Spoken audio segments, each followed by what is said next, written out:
for the research, and it was decided that the committee will continue to work on it by making consultations with the Minister of Finance, Minister of Justice, and the Commission. If need be, we can even consult with the chairperson of the high-level standing committee on implementation of roadmap, Tut Galwak, and U.S. Ambassador Michael J. Adler discussed procedures, plans, and activities to be accomplished before the 2026 general elections, among them deployment and training of phase 2 of the necessary unified forces, as well as completion of the remaining tasks in the peace agreement. The U.S. diplomat told Ssbc after the meeting that the security advisor assured him of the government's readiness and commitment to speed up the implementation of the outstanding tasks.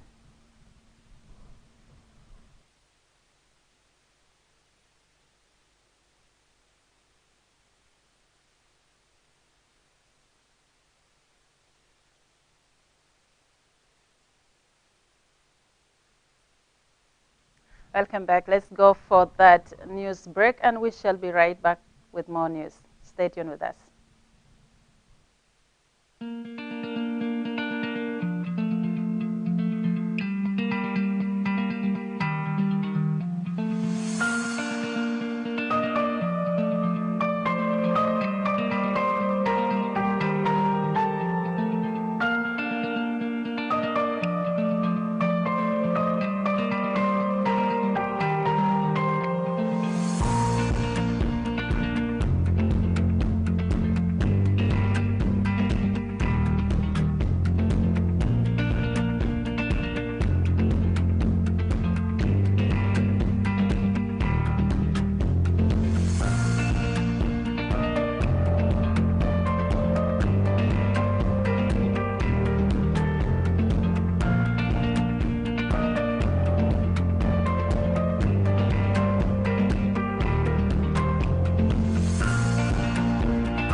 Welcome back from that short break, and now to proceed. The Minister of Foreign Affairs and International Cooperation, Ramadan Mohamed Abdallah Goch, returned to Juba on Tuesday after delivering a special message from President Salva Kiir Mayardit to his Kenyan counterpart William Samoei Ruto in Nairobi, Kenya.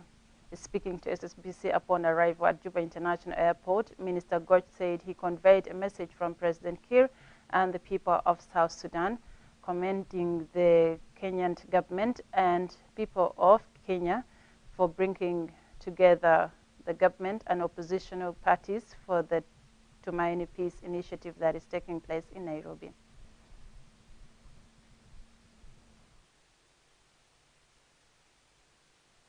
Convey the message of President and the people of South Sudan that we are very happy with the contribution in the Kenyan people and Kenyan government in bringing together the government and other opposition parties, because Kenya As a country and government nowadays, they are helping South Sudanese to come together through Tumaini initiative. So that was the mission to Kenya. Was a short mission. It was very brief, that just to deliver a message from our president. The National Minister of Finance and Planning, Dr. Mariel Dongrin Ater, and the Japanese Ambassador Odigiri Tesho discussed bilateral relations and projects implemented by Japan through the Japanese International Cooperation Agency, JICA. In a media briefing, the ministry's Director for Communication Tech, Stephen Ogut, says the minister acknowledges Japan for supporting South Sudanese developmental agenda, assuring full commitment to supporting JICA in executing its projects in South Sudan.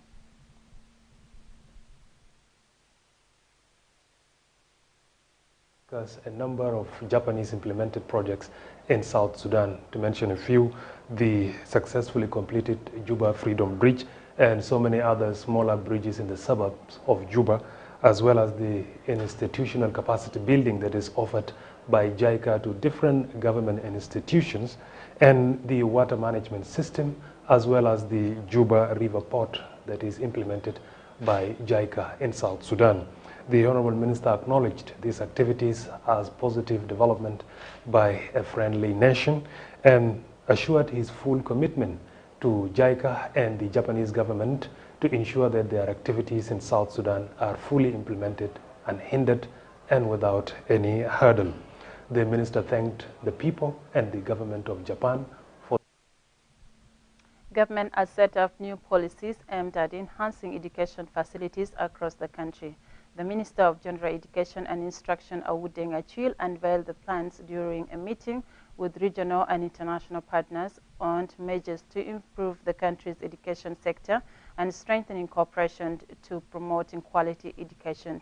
During the meeting in Juba on Tuesday, Minister Awud stresses the need to construct high-quality education facilities to boosting teaching and learning environment. UNICEF Chief Education Officer Emilia Roy underscores the importance of coordinating activities between the ministry and partners for achieving the expected goals. Those schools which are built in the lowland had always remained in water when there is flood. And we have been talking with the Ministry of Environment, we have been talking with our engineers, that I think there is a need now to change, to move into what we call classroom climate resilient. We are going to change the way we even build our schools. Maybe we are advised by those engineers that we have to raise the classroom to be a bit higher, to protect our children also from the excessive heat, how to protect our school from the floods. What does mean? It means that we are not going to build temporary schools at all.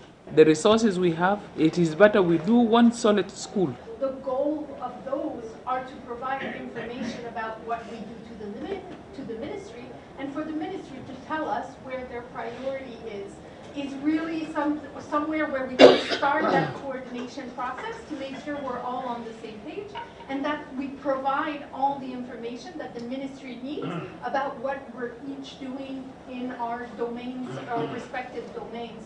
And that's part of the transparency that we also want to put forth. We are all here to support the ministry. If they don't know what we're doing, what are we actually supporting? And so we really need to feed back that information and then get their orientations.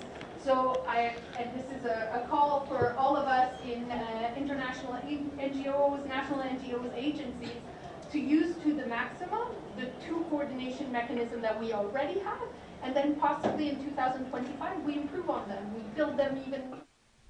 Government has launched the Humanitarian 2025 Needs and Response Plan organized by the United Nations Office for Coordination of Humanitarian Affairs. The Minister of Humanitarian Affairs and Disaster Management, Albino Kolatak, affirms government commitment to protecting humanitarian actors and their property across the country, adding that the ministry is working to ensure safety of humanitarian workers nationwide. The UN Deputy Special Representative and resident humanitarian coordinator Anita Kiki affirms her commitment to collaborating with humanitarian organizations and donors to provide humanitarian services.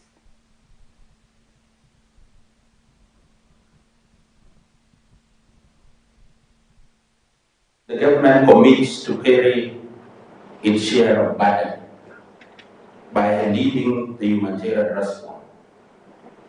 With support from international and national actors and partners, and creating a conducive operating environment to ensure critical life-saving assistance safely reaches those who need it most.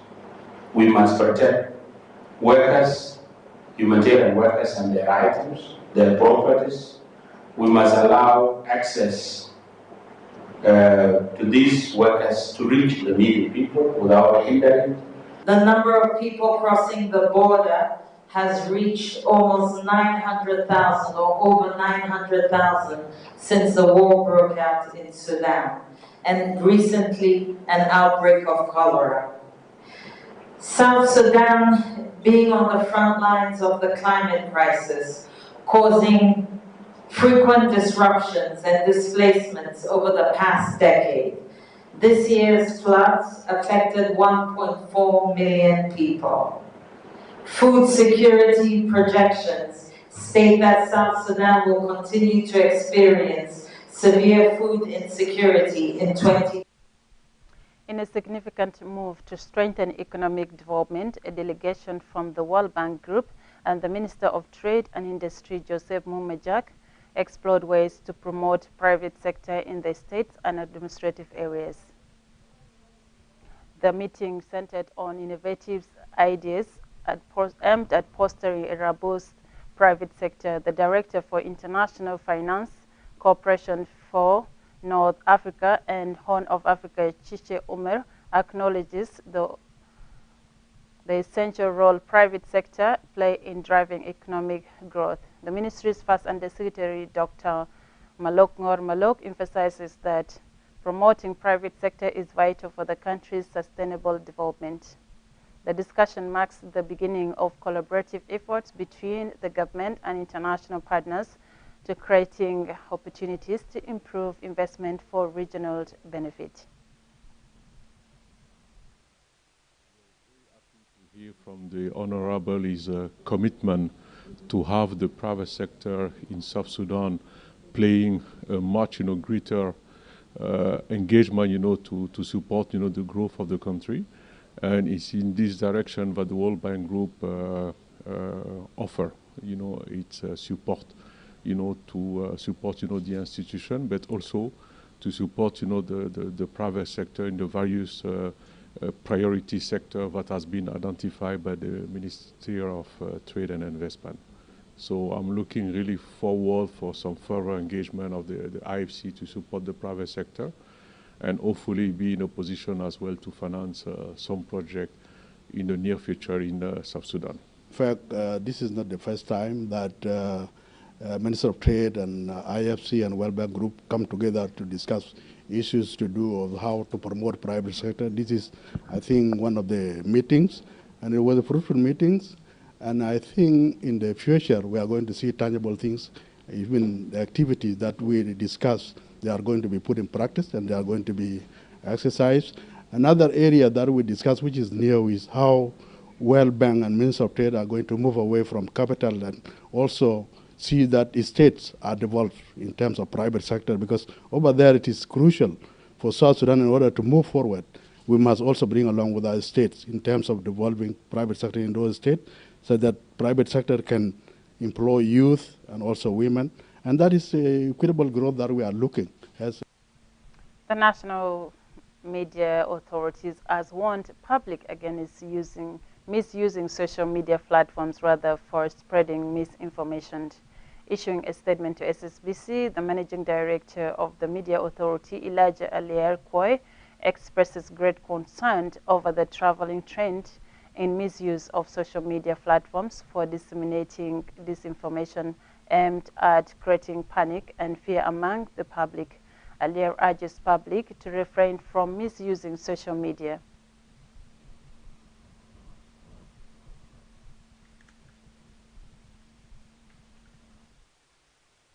Media Authority has observed with great concern a traveling trend in the misuse of social media platform to spread misinformation and disinformation, creating unnecessary panic and fear among the public. To our politicians and religious leaders, your words carry immense weight. When you speak, people listen. We urge you to use this influence wisely and responsibly, to unite rather than divide, to heal rather than harm. The power of your position demands the wisdom to distinguish between constructive criticism and inflammatory rhetoric. To our media houses, you are the guardians of truth in our society. Your crucial role in verifying information and maintaining journalistic integrity cannot be overstated. In an era where false information can spread at the click of a button, your commitment to fact-checking and responsible reporting serves as the first line of defense against misinformation. To our civil society organization, your role as watchdog of democracy is respected and valued. However, we must be cautious not to amplify divisive political statements that could incite violence. Instead, let us focus on building bridges, living peacefully together, and fostering dialogue. To every citizen with a smartphone or social media account, you are an influencer in your own right. The rapid growth of social media usage in South Sudan over the last 3 years means that your forced circulation and comments have real-world implications. We must verify information before sharing it. The chairperson of the National Election Commission, Professor Abednego Akok-Kachwal, stresses the importance of engaging political parties on electoral procedures. Professor Akok made the statement during the opening of a consultative forum with political parties. Peter Mori reports.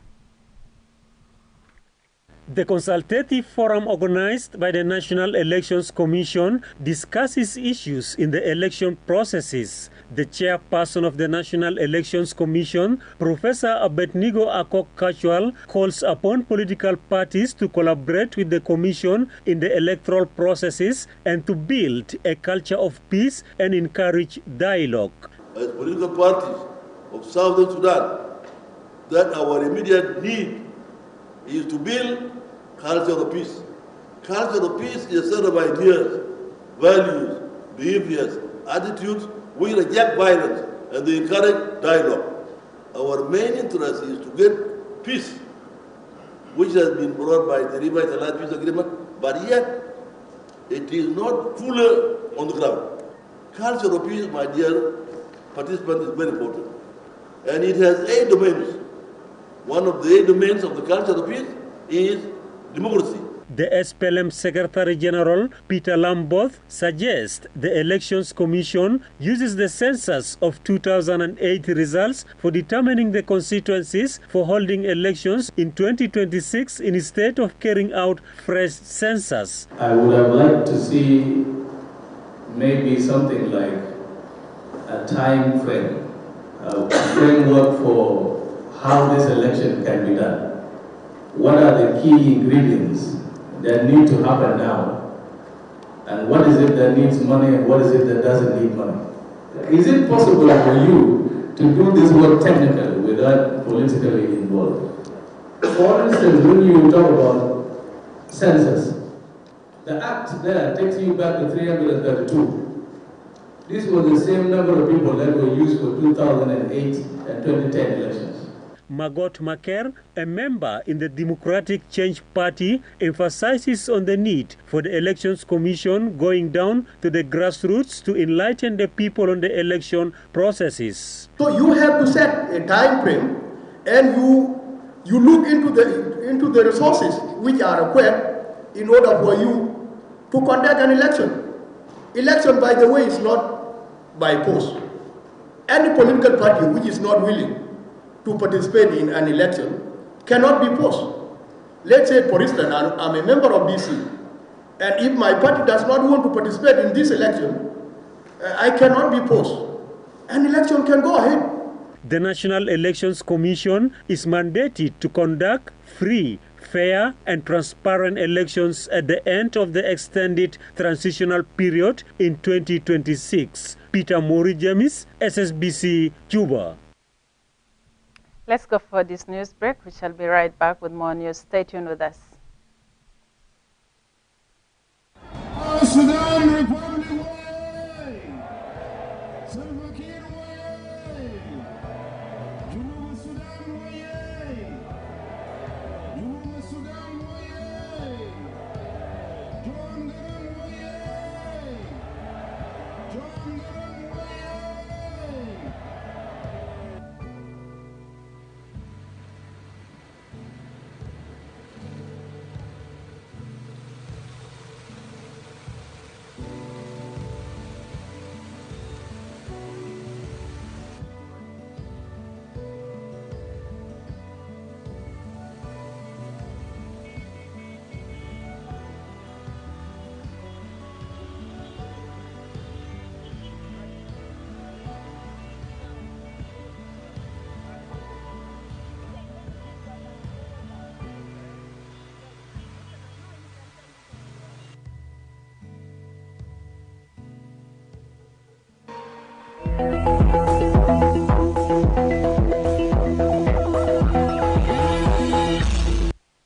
Welcome back from that short break, and now to proceed.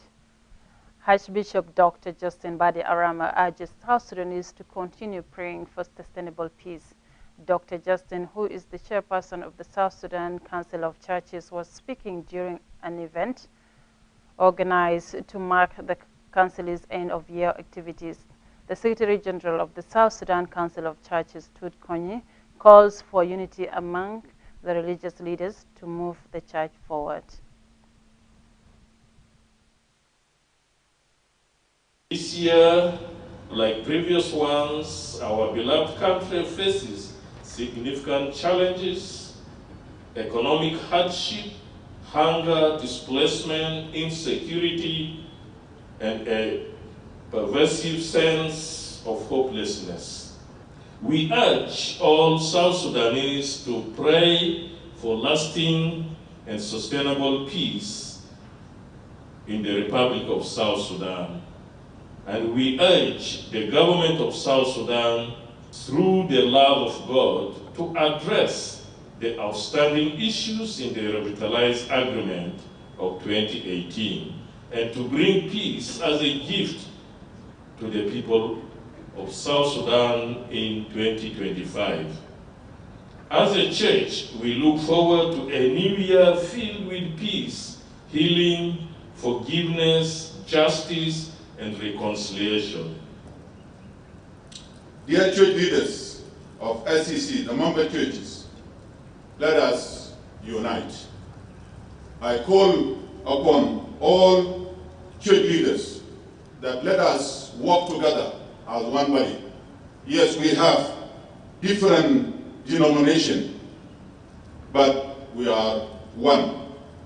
The invisible church is one, but the local church, we may be different. But let us serve in unity our...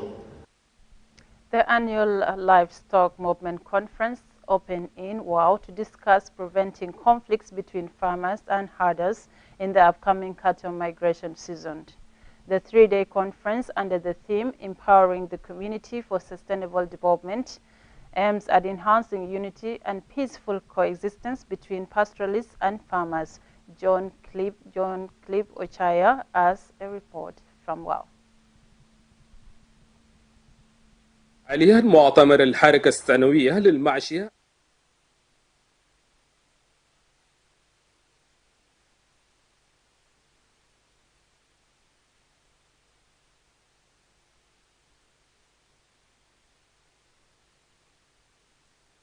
فعاليات مؤتمر الحركة السنوية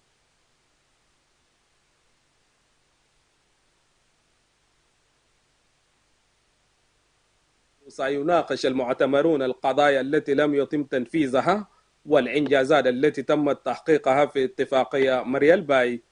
ولدى مخاطبته فاتحة فعاليات المعتمر داعي مانويل بريمو أوكيلو حاكم ولاية غرب بحر الغزال المعتمرون إلى ضرورة التركيز على القضايا الأساسية لضمان الأمن والاستقرار في إقليم بحر الغزال الكبرى.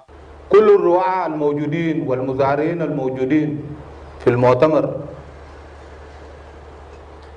إنه أننا نناقش القضايا بقلب مفتوح، وبرضو أن احنا نضع حلول المناسب في هذا المؤتمر. من جانبه وتطبيق القانون وممثل حاكم ولاية واراب التزام حكومة واراب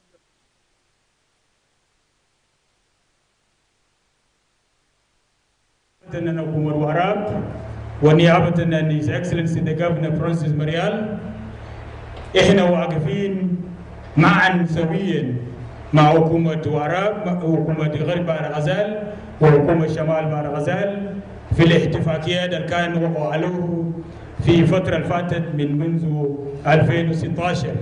وإلى ذلك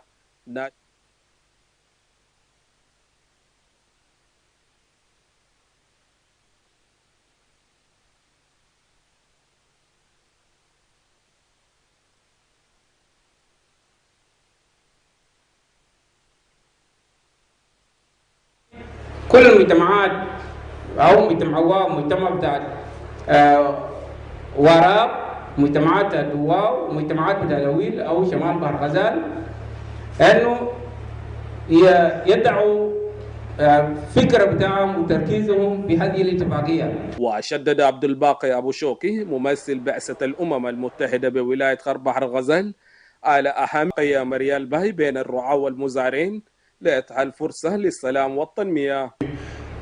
Good implementation of the Marial Bay Agreement that we have been able to see peace in many parts of Western Bahr el Ghazal, and UNMIS and partners have been able to come in with a lot of projects, from schools to police stations to supporting PACCs and PACUs. الجدير بالذكر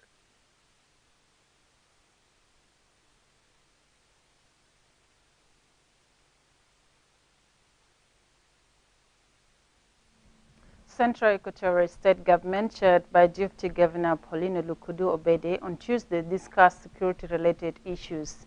Speaking after the meeting, Leon Abe Brown, the State Minister of Local Government and Law Enforcement Agencies, says the meeting listened to updates from the State Ministry of Health on the rising number of cholera cases in the city. Brown called on the public to maintain hygiene practices while noting government efforts in controlling the spread of the pandemic.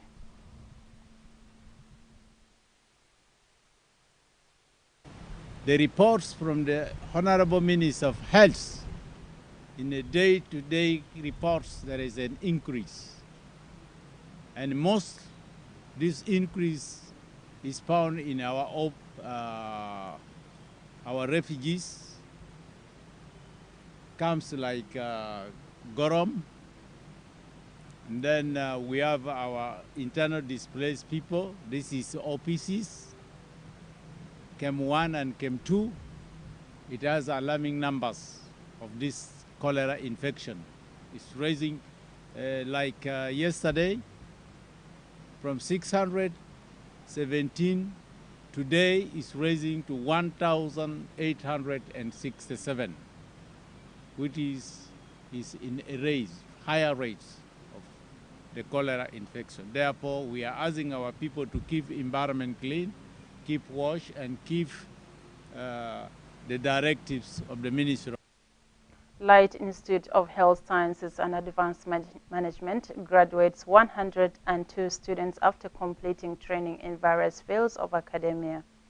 Legislator James Mabor, who was the guest of honor at the event, calls on the graduates to continue learning to build their careers.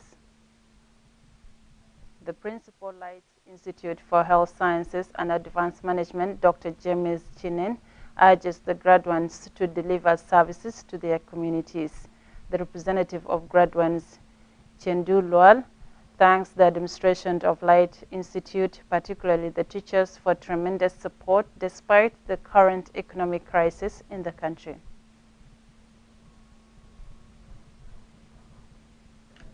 You are already graduates. As long as you have won this count, you are already a graduate. And you should be proud of it, because no simple person will get in the street wearing your gown. It's by sweat. You should be proud of it and show that you are a graduate in that field. We will be proud of you if you excel. We also acknowledge and welcome our students for their commitment for a couple of 3 to 4 years in this journey. The father and the mother, you are the twin of this achievement.